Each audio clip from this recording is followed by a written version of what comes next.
Hi, I'm Aaron Parecki. I'm at a hotel in Los Angeles right now, so I figured this would be a good time to explain a little bit about OAuth access tokens.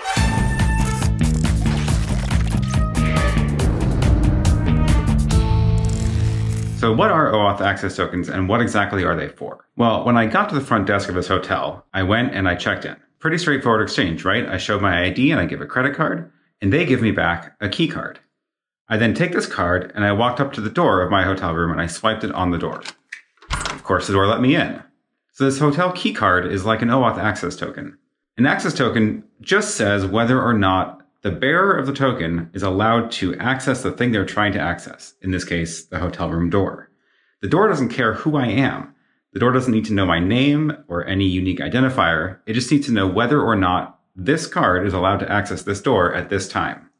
This card doesn't have my name in it. It doesn't have my payment information in it. It just says that it can access this door. So an OAuth access token is exactly the same thing. The access token doesn't even necessarily have to have a user ID in it. All it needs to encode is whether or not the thing that has the access token can access the API. And that's why it's called a bearer token. The bearer of the token can access the API. Now, you might be wondering, doesn't my API need to know what user this access token belongs to? Well, it may or may not. It depends on your API. Of course, most APIs that deal with user information or storing resources for users do need to know who the user is, in which case that access token might actually have a user ID encoded in it.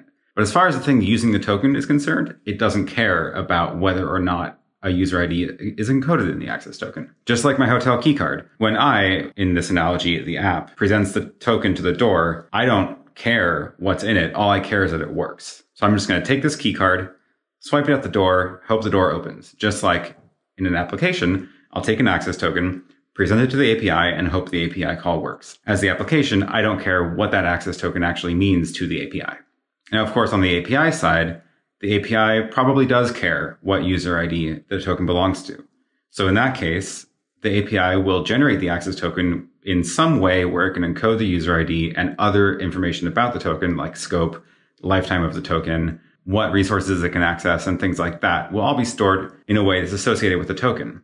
In some cases, that's by actually encoding the values into the token itself, if your access token is, for example, a JOT, or it might just be something that's stored or cached in some database associated with your random string token. The important thing is that as far as the application is concerned, the application doesn't care what the token means. It just knows that it can use the token to make the API call. Just like I can use this keycard to open the hotel room door for as long as my visit. When I check out tomorrow, my keycard will no longer open the door because this access token will be expired.